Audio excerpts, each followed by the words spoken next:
but it's British hell, Right. so it's It's, like, just a lot of essentially Irish heaven. people bothering them.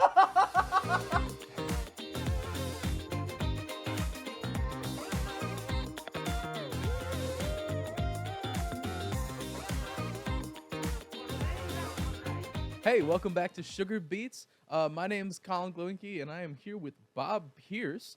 Bob Pierce is a pretty good friend of mine. He does some stand-up thank you. comedy. Yeah, of course. He does some lights. And do you watch movies, Bob?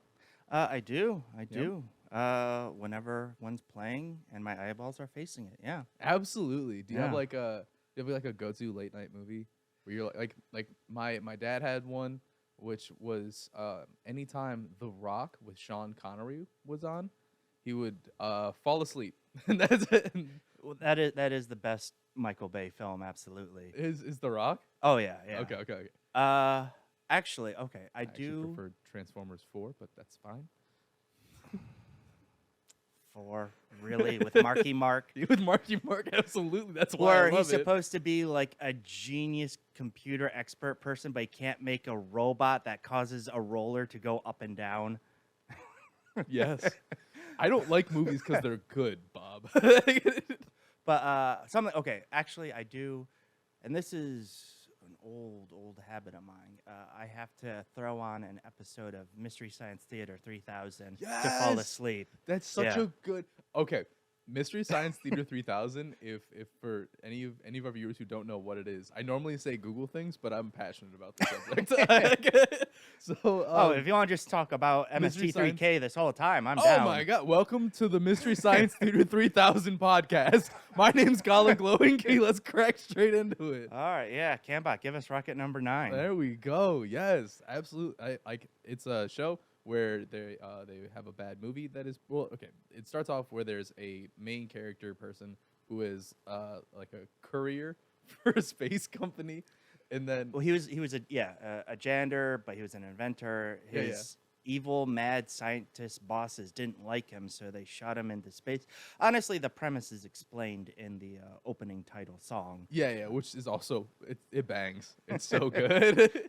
But they have a bad movie, and there's a dude and his robot friends that commentate on the movie, and it has some of my favorite moments. Like, I don't remember the names of the movies, but I remember there's one where it's in the newer Mystery Science Theater 3000, which is on Netflix.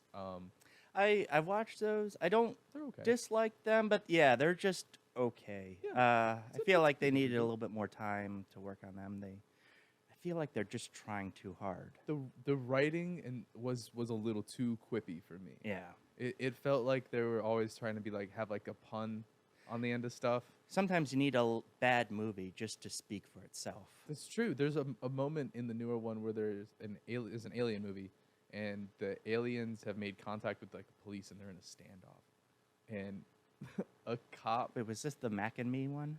I think so. Okay. Where a cop is running and then trips and falls and shoots his gun when he like hits the ground and shoots the gun, and the alien freaks out and turns around and does the most spectacular like flourish, like gun like over the head, like James Bond, like facing the camera thing, and just shoots a cop dead in the chest. And I was like, yo, that's a man in a suit. What are you doing this for, bro? Like, but it was I watched that like 5-second clip probably 50 times. I didn't. I like watched the rest of the episode afterwards, but I didn't like sleep normal. Like it was such a good time. Yeah, I grew up on it. Because it used to be on Comedy Central, and they used to have it like every weekday night, like midnight to 2 a.m. Okay. And I'd watch it with my older siblings, and my sister admittedly said this was probably child abuse because I was like 6 or 8 at the time. Oh yeah, a little bit. You should be asleep. But yeah, we had like the 2 Christmas episodes recorded onto a VHS tape. Mm-hmm. Those are those little rectangular black tapes that you used to put into a thing called a VCR, No, and then you that's, could record stuff off a TV. That's the so in Stranger Things 3, the main characters work in a VCR store. So if you just go look that up on YouTube, and you'll see what they look Yeah, like. yeah. For season 1, when they released it on DVD, they actually made a VHS box. Oh, did they? Really? Nice. Yeah, just to throw it back. The kids in Target when I found this were asking like, "Mommy, what's that?" Incredible. No.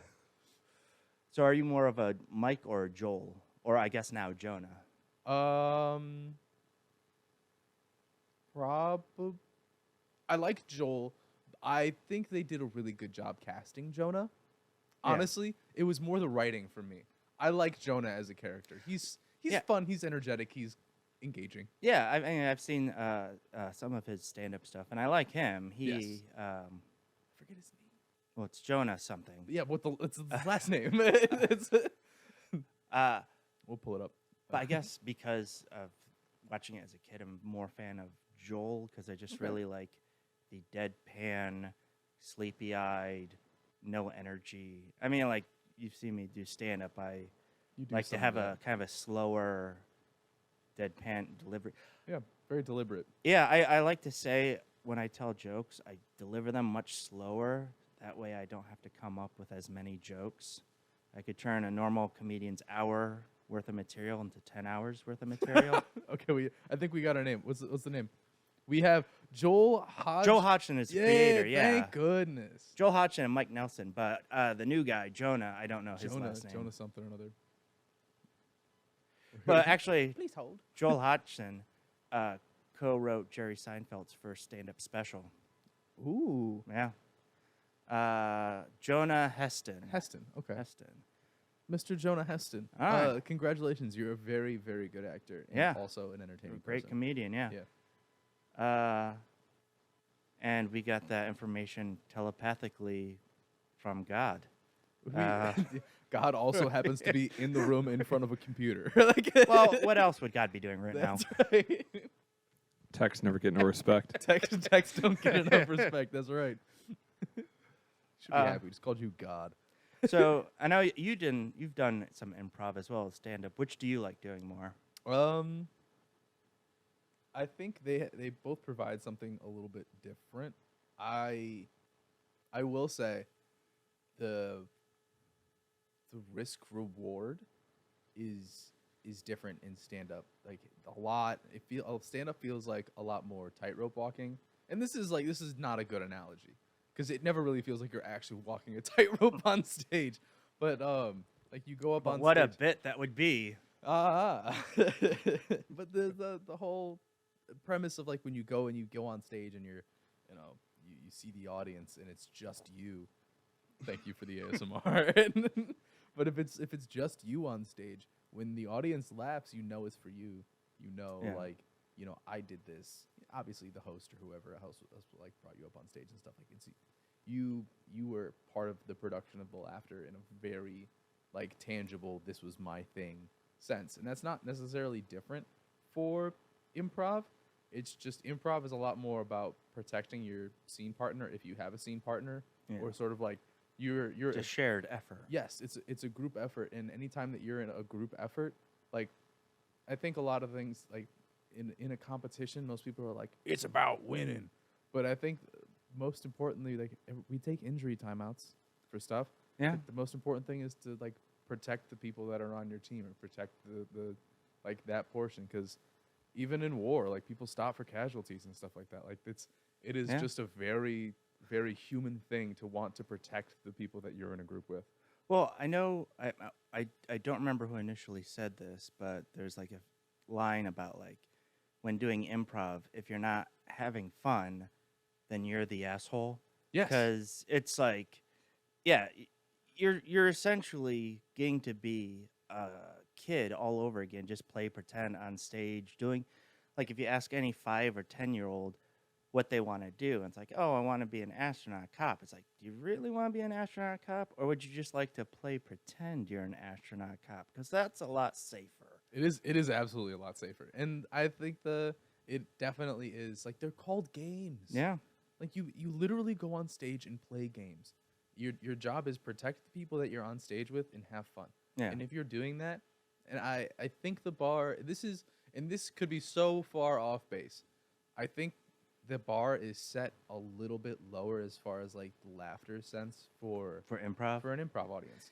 And, Yeah. and I don't think that's honestly, I think that's fair. It's a little mean to say, but like No, you're coming up with it on the spot, and it is everybody a- knows. it is a quality gamble for the audience. Because sketches that's written or like a play or something like that, anything a live performance where Something they're rehearsed. doing the exact same thing over and over again, Mhm. then they have it timed. So it's like, all right, it should get laughs. But I guess part of the enjoyment, like, I don't know if you go to, it gets compared to like jazz, going to, or Yeah. like just a live jam session where it's not Mhm. necessarily you go Like there a fish concert. for, I've never been to a fish concert. Me I've been to a either. fish market. Oh, yeah. But Say music, oddly enough. yeah, and smell. Is it just drugs? You go to this fish market and you're like, smells like a lot of weed here. It just something smells fishy. No, it is, yeah. So I think I've done a little bit. Like I've taken improv classes at the Second City, and Yeah. I liked it, but it's not something I think I would ever want to Mhm. pursue as a career, because it is one, you go up there finding people that you're good with because you Yeah. just try to get along with random people. It's almost like you can't only just find one soulmate, you have to find like an orgy of soulmates. Yeah. So that in and of itself could be difficult, very rare to find. But I'm more interested, or I like stand up because I am more interested in the writing aspect. Like Yeah. would be comfortable writing jokes for other people, or like writing sketches and just have other people act them out. That would be more of my comfort zone, my more interest area. So Absolutely. Especially if you're truly like, I am not comfortable yeah, with doing that, then yeah, dude, like I think that's one thing that a lot of people don't get. And I know you know this from watching open mics, is like you'll see comedians who are like clearly struggling, just like fight to get to 4 minutes or 5 minutes. yeah, And I always want to just like go like grab them by the shoulder and be like, you can go. yeah. It's okay. No one's gonna think any less of you. Right, You can come back next week. Like it's fine. right. The first time I ever did stand-up comedy, I went up for 35 seconds. I mumbled all of my words, except for "thank you, that's my time." Walked off stage, and like had rubber legs. Well, yeah. Apparently, there was a time, and because when you said people were fighting, I wasn't sure if like they were trying to, fill up the 4 minutes or try to cram a lot of stuff into 4 minutes. just trying you to see get to 4 both. You minutes. see both. Yeah. But They're both are hard to watch. there's apparently a famous time when Larry David was doing stand up, like they introduced him. He Yeah. walked on the stage, looked around, and he said like, "I'm not feeling it," and then just walked off stage. Incredible. I don't know if that's true. That's just like one of those stories you hear. But if it is true, that's hysterical. I like that a lot, actually. I like moves that like seem so ridiculous that you're like, this is such a bad idea. But then like nobody ever tells you that bad ideas work sometimes. Yeah. Well, I like, always thought that you had to have a good idea for it to go okay. I don't know if you can reference the previous podcast when I was talking to Bob, but talking about Okay. like if it's one of those things like if they coexist, don't coexist, if there's this weird wall between the two where it's like, no, you can't reference something you said in that other one. You can only reference stuff you said in this podcast. Well, Uh, I think give it a little bit of context too, just because we don't know if any like If- viewers at home, we don't know if you watched any other podcasts with Bob, or even if if this one goes up first or whatever it may So be. it is like two separate podcasts, not like one big video, one big Yeah, podcast. that'd be really funny though if we just That's like try to keep it obviously like me showing the fact that I've never watched this podcast before. that. but No, it's all good. But I think Uh, what we should do is in one video we should just like have Bob in this chair and then just like cut to like the person in this chair and just cut back to like an open shot and it's just like the next podcast with me. Just see who's actually paying attention the first 5 seconds. Yeah, Bob does the intro and then it cuts back and it's just like me talking to the guest. Bob, to your credit, we've only got one episode up at the time you're recording. Oh, the next that- one goes yeah. up literally as you're in that chair. Yeah. Oh, So like yay. no worries at all. I may or may not have been working on a thumbnail while I'm back here. okay, Yeah, cool. it's all good. We run things very A tight. tight ship. Yeah, tight Yes. ship here. professional in every way. The maiden Milady would be quite impressed. I'm sure she would. Speaking of maidens but- and milady. Oh wait, no, sorry. Go. Oh we'll no, finish no, this because and you were then we'll talking go about on. imperfections. Yeah, yeah. Referencing the previous one, where it's like a lot of comedy about people desperately trying to get something perfect. But I think a big part of comedy is imperfection, where, like I said, people laugh when someone trips or falls down and all that stuff. It's almost like the old Carol Burnett show, where the biggest laughs that show got is when people would break characters, when they would break the scene. So I think people kind of love, because so much of real life tries to be perfect, get stuff right. You have to, like, look, act a certain way. And a part of comedy is like, it's okay. We're all fuck ups. We're all flawed. It's fine. Mistakes are not the end of the world, and that's a huge part of comedy, where you get to see people make mistakes, but then so what? Life goes on. We're all screw ups, but we like to pretend that we're going to achieve perfection at one point or another. Yeah, something that you see at a lot of open mics is like the people that'll be having, like, they'll be doing their joke, and the joke doesn't go well, and then they'll say like a little thing afterwards, like, I'll throw that one out, or like, wow, okay, didn't like that one. Or be like, nah, it's fine, I like that one, or like whatever it is, and that will get a significantly larger laugh. Yeah. And that is also I think that's a portion of like that we were talking about earlier, the improv audience versus the stand-up audience. I feel like an improv audience a lot of times is like on your side, and a stand-up audience is a lot like, entertain me, boy. like Well, they're going there to laugh. to laugh. It's I always said it's far easier to get laughs at a funeral, because no one's expecting to laugh there, but people Knock-knock are jokes kill. expecting to laugh at a comedy club. So, That's right. Yeah. And that's so I would say, like, if anything, I would go. I think maybe like next time I do an open mic, I'm going to actively try to get people to cry because they won't expect it. just murder the feeling in the room. just basically, I'm going to go up there, pretend like I have a puppy in my hand. It's like, Oh. oh, such a cute boy, such a cute boy. Blub, blub, blub, blub, blub, blub, blub, blub, blub, And blub. the thing And is, then though, try to win the audience back. honestly, that is, I do that some, like, there's I call those palate cleansers. So I have I'll say the line, because if you're still watching into this far into the podcast, then it's fine. Thank you. Yeah, we While appreciate you it. have this on while you're driving, Yeah, yeah. or porn's playing, but you don't want to listen to it. But either way, you should like, subscribe, and don't leave a comment if you're driving or watching porn. But you can hit the notification bell to let you know when these videos are going to be uploaded. Because subscribing and liking's not enough. You have to have 12 steps to let Yeah. YouTube know. More of this, please. Yeah, that'd be good. That'd be really appreciated, at least on our end. Yeah. Me and my cousin tried to do our own YouTube channel Yeah, back in like 2015, 2016. yeah. And we thought, the very creative and unique title called The Untitled Show. No one has Nice. ever thought of that before. Absolutely. Absolutely. Turns out no one had in 2015. Speaking of Milady, because I do want to talk to you about this. Okay. Did you know the Queen of England died a couple hours ago? Or like an hour ago? This is Time not- of recording or time of when people are watching this? No. Let's not get into conspiracy theories. No, she died like today, real life today, like day of recording. Okay. No, I did not hear this. No, the CNN dropped this as a recording 17 minutes ago. 17 wow. minutes ago. Oh, I Yeah, thought it there were a was- couple others that were like 2 hours ahead, but CNN's like, we don't We're gonna trust check. anybody anymore. Yeah. So let's make sure this is accurate. Yeah, so the report came out while we were doing this podcast. So the Queen of Okay. England is Oh, deceased. long live the Queen. Which I Absolutely. never understood. You say Yeah. long live blank when that person's dead, because it's like, well, too late. Right, like shit. Come on now, let's well wish a little earlier. There's a reason we left that country. Just saying. Because it rains too much. But all right, Queen died. I'm sorry she to kicked the bucket. royal family, the richest Yeah.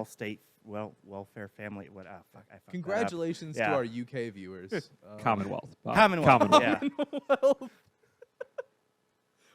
we're good at this. I speak What do they English do? What good. does the royal family actually do? Fun fact.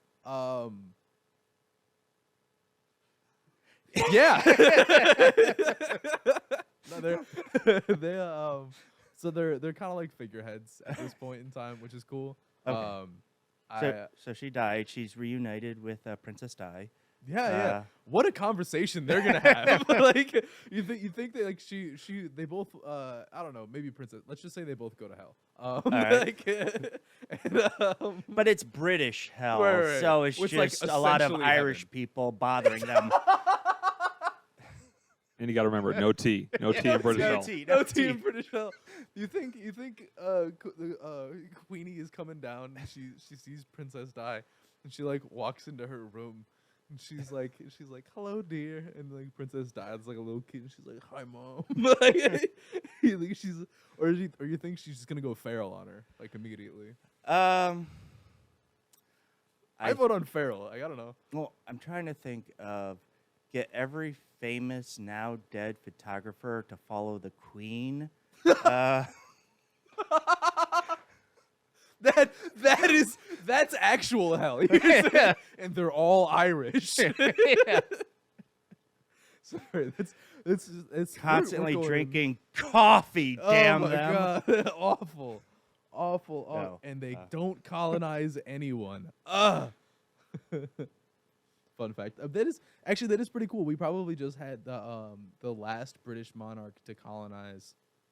Actually, you know what? That may be a strong statement. The Brits do be colonizing. There's plenty of like planets and space and all Yeah. that. But at Whatever, least for the foreseeable future. whatever America, China, Russia, and the other remaining world powers leave behind, then Britain can colonize that. What do you think they were thinking when we made a space force? They were immediately sitting there like, you know what? There's land we haven't conquered yet. Those seas might be dried up, but we have boats for those now too. Space is big, isn't it? Just go ahead and get it. Where else are we going to put the new Section 8 housing? That's right. Except for in space. Maybe. So Oh, bad. you're saying like, So is there bad. anything I want cut? Maybe that. Maybe that, please.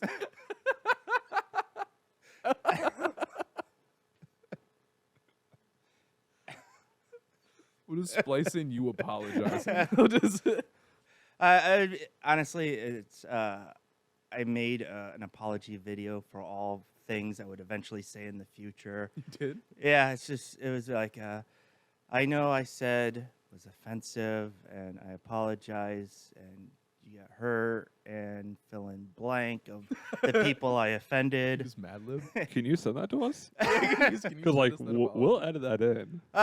We'll need the apology. I lied. I wrote it. I didn't film it yet. Oh, well, We have cameras for that. We got cameras and a white wall. Let's get it. We'll do this like you're a hostage. We'll get you like holding the newspaper. I'm sorry for everything that I have said. So You don't sound like it's that. like I'm tied up in a chair and I'm like surrounded by a bunch of baristas that just look pissed off. No, you have free will. Yeah. You're doing this of your own volition. You know? So back to welcome back to Happy Times Sunshine, and how's your mom doing? Okay, so here's some important context that people need to understand. So, guy behind the booth today was both of their bosses. Yes. I'm learning far too much today in half an hour. I've never known. Yeah. We're good at work. We're very good employees, actually. Yeah. No, like I said, at work I was very much in work mode. Yeah. Bob, very if I hard. saw this part of you, you would not have gotten hired. That's why Like, I have I- a work mode. I didn't know this existed. This didn't seem possible. This is podcast Bob. As No. soon as the cameras go off, it's a new Bob. Like I said, because I'm basically associating this with just being like on a stage doing stand up where it's like, yeah, fuck it. The whole point is, trying to entertain people, right? But Yeah. actual social conversation, I'm just more mousy, meek, just sort of like, oh, hey, how's everybody doing? Do you realize how many times we would put you into like HR or PC situations where we just had to look around and be like, who can handle this? Well, Colin's being a jackass today. And I have rested in bitch face and already have a short temper. And so we just put Bob on. All right, Bob, it's your time to shine. Yeah, if you should have said some more like Wait, I was off-color in trans things HR than you control would've. mold? When? Multiple There were times. definitely a couple of customers where I'm just like, You just send 'em to this is a Bob problem today. Yeah. I genuinely, try to be nice to everyone. It is, all right, Bob's life lesson. Yes. So if you want to be, strong, you work out, you exercise. If you want to be smart, you study, you learn. Right. If you want to be a nice person, it takes just as much effort and energy to be nice as it does to be like smart or strong. And I would say naturally, I'm very cynical. This is why I say like I'm more comfortable kind of being an ass on stage, but I want to be a good person. So I put forth effort to be nice to everyone, be empathetic, and get along with everyone out in the, real world, which is Yeah. why I think I'm so uncomfortable interacting with people in the real world. I'm much more That was comfortable. such a good life lesson. I'm much more uncomfortable having other people away from me. Like, they don't come near me. No, listen to what I'm saying, but just don't, Like, stay over there. keep quiet. Or else I'll have, security throw you out. That's more of my comfort zone. But then it's like, well, as a human being, you do occasionally have to interact with other human beings. So might as well try to be nice, make the world a better place. So we're not going to name the celebrity. But I'm sure as I say this, you're going to remember exactly. I think I the know exactly situation. who you're talking about. Do you remember the wife of said celebrity who got very, very upset with you for telling her to get off the stage? I mean, and I can almost say what I said because, all right, I mean, it was at the show. She was with some friends. She got up on stage to take like a picture of her friend sitting at the table, and Cody said, "Could you ask her not to be on stage? Like it's a Keep in mind, liability." yeah, corner of our eye from across the theater. We have no idea who this woman is. Right. Turns out to be the wife of the famous guest that we have in for the weekend. Yeah. And when I approached them, she had actually already gotten off the stage. So part of me is like, I don't have to do this. But then I got, I should say something in case she does want to go back up on stage. Yeah. And it was very much like, excuse me, ma'am. Hi. I'm sorry. We just, for like safety, insurance, liability, we just ask that like the people don't go up on stage. Like the stage is just for the performers. All right. But thank you. We want you to have a good time. And okay, goodbye. Like something to that effect. Like I whenever I talk to people, I intentionally go like an octave higher and softer with my voice. Or it's like, hey, how you doing? What's going on? How you doing? Blah blah blah. Yeah. Oh no, we want you to have a good time. And I didn't think anything of it at the time. And then Cody later, it's like, all right, hey, no, Yeah. I know it's not your fault, but stay away from this woman. I'm like, well, okay. And then like one of the other managers is like, hey, Bob, hey, just to let you know, we know that you are a nice guy, but someone's really pissed off at you. And I'm just like, what is going on? So her and her husband, again, famous guys, come up to me and they're like, he was yelling at her, and that was not right. He had no right to tell her that. And I was just like, we have to be kidding, right? We're talking about Bob. Yeah. Because at first they just come up to me and they're like, oh, it's one of these employees. And the three of us know this certain employee where if they told me that, I'd be like, yep, sounds right. Yeah. But they're like, oh, no, it's Bob. I'm like, uh-huh.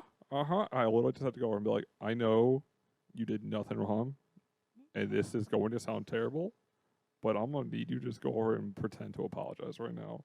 The most awkward thing ever, because I'm like, any other employee, I'd be like, crap, we probably need to do this right. But here I'm just like, we just have to play pretend for the next hour, and they're going to go away, and we'll never see them again. Yeah. Everything will be great. Bob is such a kind individual and a nice person, and I think that thank you. like, well, yeah, I think that like even though you like think that you are a cynical person, from an outside perspective, you are significantly nicer, like as non-podcast Bob, like when you're not like putting on a show for Right, the yeah, camera. the non-entertaining Bob. I would say it's a character. Yeah. Because I would say you are entertaining as well. There's a reason. Like anytime that you, like I saw you at work, I was like, let's cook it, Bob. Like I like talking to you and stuff. Like Oh, so. well, thank you. You too. No problem at all. I appreciate it. So I think that the life lesson of actually like actively being kind in order to practice kindness is super key. Just because you don't get to be a nice person by just being nice sometimes, and nice people don't always think nice things.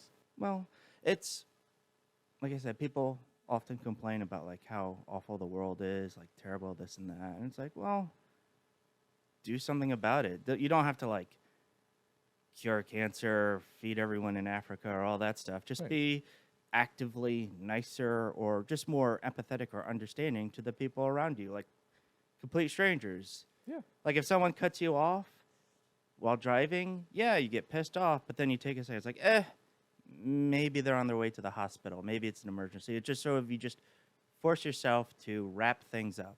Well, I think on that note, I think on that wise little spit of sage advice, I think that's where we're gonna wrap this one up. Thank you all so much for watching. If you made it all the way to the end, please like, subscribe, and hit that notification bell. I think you are legally obligated to do so at this point. You've made it how long? You can check the timestamp. You're still here. And if you, other than that, thank you all so much. Check out the playlist that we've got going for other podcasts and other guests. Have a great day. Yeah, and thank you. Special thanks to my guest, Colin, here. We hope Yeah. to have him back. That's right. Oh wait, no. Real quick. I apologize. We'll cut this in a little bit earlier. But where can they find you? I guess at my home. Bye.